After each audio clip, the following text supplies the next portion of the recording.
So, monitor lizard, they're swim in the left side. So don't worry, no crocodile here.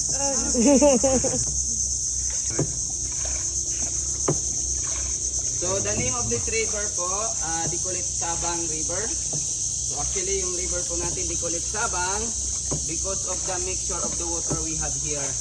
Because you know the water here po it's brackish. Meaning po they are nag-mix po yung salty water natin from the sea. They mixing together.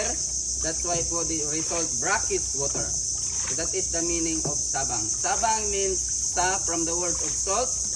Bang is a local name of fresh water or tabang, Filipino. Salty with tabang.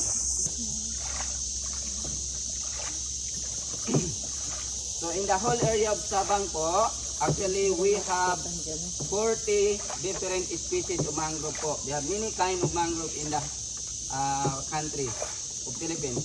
But in this area of Sabang, we have only 8 types of mangrove growing in the Sabang area. But the problem po, just only 4 I can show you because the other kind of mangrove are inside.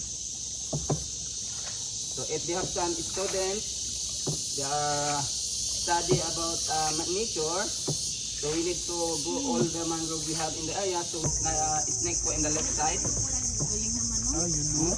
Saan? Kita mo na naman. Saan dyan? Hindi naman naman kung anong nagalabas sa pawis ko. Takpan, malaki.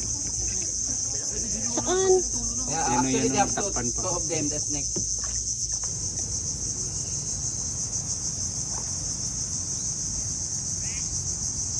Ah.